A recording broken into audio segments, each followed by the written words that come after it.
कि आप लोगों को पिछले वीडियो में चंद्रगुप्त मौर्य मौर्य वंश के संस्थापक चंद्रगुप्त मौर्य के बारे में बताया गया था। मौर्य वंश के संस्थापक थे चंद्रगुप्त जी। चंद्रगुप्त का निधन या चंद्रगुप्त 298 ईसा पूर्व में चंद्रगुप्त की मृत्यु हो जाती है। उपवास के कारण हुआ था। श्रवण बेलगोला नामक, कर्नाटक, वर्तमान में कर्नाटक में पड़ता है। और उनके बाद उनका पुत्र राजगद्दी पर, मौर्य वंश की राजगद्दी पर, मगध की राजगद्दी पर बैठता है। उनका पुत्र बिंदुसार बिंदुसार जो है 298 ईसा पूर्व में राजगद्दी पर बैठता है। 298 ईसा पूर्व में राजगद्दी पर बैठता है। राजगद्दी पर बिंदुसार के का और एक कई नाम से जाना जाता था, जैसे अमित्रकेट्स, अमित्रघात, अर्थात शत्रुओं पर विजय पाने वाला, शत्रुओं पर विजित करने वाला।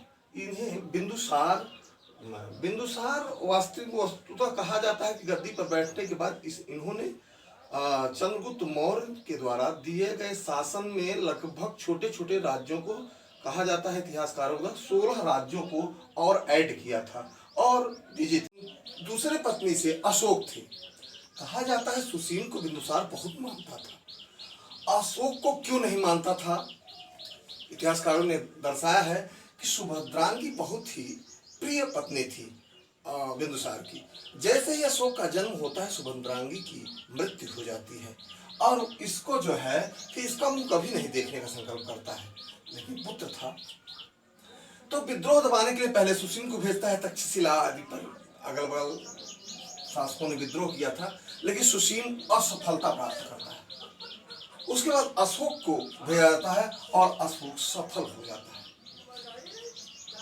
इस करते करते कुल मिलाकर, और इसके बाद राजगद्दी पर बैठने के बाद और घटनाएं क्या हुई थी कि जैसे सेल्यूकस निकेटर ने चंद्रगुप्त के दरबार में एक दार्शनिक भेजा था मैगस्थनी, उसी प्रकार से ठीक बिंदुसार भी सेल्यूकस निकेटर के उत्तराधिकारी अर्थात एंटियोकस प्रथम से 3 चीजें मांगा था। कहते हैं मदिरा, अंजीर और एक दार्शनिक जिसे डाइमेकस कहा जाता है। डाइमेकस को मैगस्थनीज का उत्तराधिकारी कहा जाता है। और 200 इस प्रकार 273 ईसा पूर्व में चंद्रगुप्त बिंदुसार की मृत्यु हो जाती है और पुनः जो है वह मौर्य वंश के लिए या मगध की राजगद्दी के लिए उनके पुत्रों में संघर्ष छिड़ जाता है। उनके पुत्रों में संघर्ष हो जाता है। 273 ईसा पूर्व से पुत्रों में संघर्ष होता है, जिनमें अशोक और सुशील में। अंततः यह संघर्ष 4 वर्षों तक चलता है और अंततः अशोक को सफलता प्राप्त होती है और सभी पुत्र मारे जाते हैं। और कहा जाता है कि 269 ईसा पूर्व में अशोक बैठता है। इस प्रकार अशोक बैठता है और ये अशोक के बारे में बात चर्चा कर लेते हैं। अशोक राजगद्दी पर कब बैठता है? अशोक 269 ईसा पूर्व पर राजगद्दी पर बैठता है। अशोक एक महान शासक था, वास्तव में बहुत ही तेज तर्रार और प्रतिभाशाली था। अशोक, उसे सम्राट अशोक कहा गया या सम्राट अशोक महान कहा गया। क्यों कहा गया, आइए उसके बारे में बात करते हैं। 269 ईसा पूर्व में राजगद्दी पर बैठने के बाद वह देखता है कि अपना साम्राज्य विस्तार कितना हो चुका है। वस्तुतः देखा जाए तो अशोक का साम्राज्य हिंदू कुश पर्वत से लेता हुआ गोदावरी नदी के दक्षिण, मैसूर, पूर्व में बांग्लादेश, अफगानिस्तान, ईरान तक फैला हुआ बहुत बड़ा साम्राज्य था। एक स्थान बांग्लादेश के या बंगाल के नजदीक में एक स्थान खाली पड़ा था। शेष सारा जो है उसका साम्राज्य में था। वो क्या था? कलिंग। कलिंग बार बार उसे आक्रमण के लिए प्रेरित कर रहा था। कलिंग नामक स्थान जो न चंद्रगुप्त विजय कर पाया था और न ही बिंदुसार।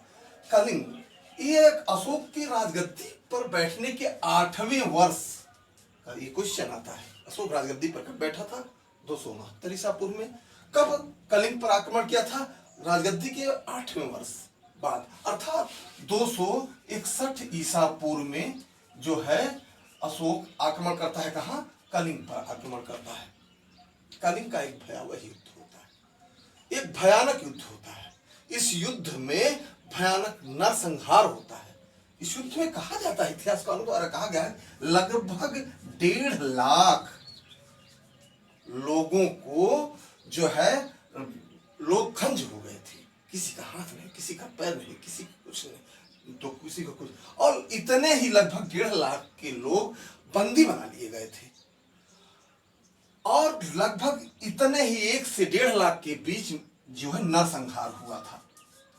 कहा जाता है बहुत बड़ा युद्ध था कलिंग का युद्ध, जो कि उड़ीसा, वर्तमान में उड़ीसा में पड़ता है। कहा जाता है कि उस जहां युद्ध हो रहा था, उस युद्ध मैदान के बगल जो नदी बह रही थी, वो उसमें लाल खून की धारा के रूप में हो गई थी। इसलिए उस भयावह युद्ध को देख करके अशोक जो है उद्वेलित हो उठा। अशोक का हृदय जो है परिवर्तन हो चुका कि अरे बाप रे, इतना बड़ा नरसंहार कर डाला हमने, किसके लिए कर डाला, ये बहुत बड़ा गलत हुआ। और वहीं से हृदय परिवर्तन हो जाता है और फिर वह शपथ कर लेता है मन ही मन कि आज के बाद अब युद्ध नहीं करूंगा। और वह उसके बाद युद्ध नहीं होता। और उसके बाद क्या होता है कि उत्पत्तिस्थ करता है। यह भी क्वेश्चन आता है कि अध्यक्षता कौन करता है और किसके शासनकाल में तृतीय बौद्ध संगति हुई थी, तो आप कहोगे अशोक के शासनकाल में तृतीय बौद्ध संगति हुई थी। इसने बौद्ध धर्म को इतना महान कर दिया, इतना बड़ा, इतना कि इसने बहुत सारे बौद्ध विहार, बौद्ध मठ, सांची के स्तूप, सारनाथ के स्तूप, ये सब अशोक के द्वारा ही प्रदान किए गए हैं। कहा जाता है अशोक ने ही प्रथम शासक अशोक था जिसने शिलालेखों का प्रचलन अशोक के द्वारा ही किया गया था। किसके द्वारा? शिलालेखों का प्रचलन जो है अशोक के द्वारा ही किया गया था। प्रथम शासक था सिर्फ जो शिलालेख का प्रयोग किया था। कहा जाता है इसने कई स्तंभ लेख, कई शिलालेख और गुहा लेख भी किया था। इसमें 14 शिलालेखों का वर्णन आया है और उसके साथ स्तंभ लेख भी वर्णन हुआ है। दिल्ली का, टोपरा का स्तंभ लेख किया है, जिसमें प्रयागराज वाले स्तंभ लेख को रानी का अभिलेख भी या स्तंभ लेख कहा जाता है। रानी का शिलालेख कहा जाता है। अशोक महान जो है, अशोक महान का जो शिलालेख लिखे गए थे या स्तंभ लिखे गए थे, उसमें 4 लिपियों का प्रयोग किया गया था। कौन कौन? ब्राह्मी, खरोष्टी, आरमाइक और ग्रीक, 4 जो है लिपियों का प्रयोग किया गया था। जिसमें आरमाइक और ग्रीक तो विशेष तौर से नेपाल के क्षेत्र में इसको प्रयोग किया जाता था। खरोष्टी लिपि भी पश्चिमी भारत साइड में, पाकिस्तान साइड में किया गया था। लेकिन अधिकाधिक भारत में ब्राह्मी शिला लिपि का प्रयोग किया गया था। ब्राह्मी लिपि का प्रयोग किया गया था। इस लिपि का कहा जाता है कि इस लिपि का जो है सर्वप्रथम खोज या जो है शिलालेखों का खोज सर्वप्रथम 1750 में कौन किया था? पाटेद्री फैंथनर द्वारा। इसने इसकी खोज किया था 1750 ईस्वी में पाटेद्री फैंथनर द्वारा। और पढ़ा कब गया था? ये भी क्वेश्चन बहुत बार आया है। 1837 में जेम्स प्रिंसेप द्वारा। किसके द्वारा? जेम्स प्रिंसेप द्वारा इसे सर्वप्रथम पढ़ा गया था। अशोक के बारे में या मौर्य वंश के बारे में कुछ और चर्चा कर लेते हैं। मौर्य वंश के बारे में आपको बताते हैं कि मौर्य वंश में जो है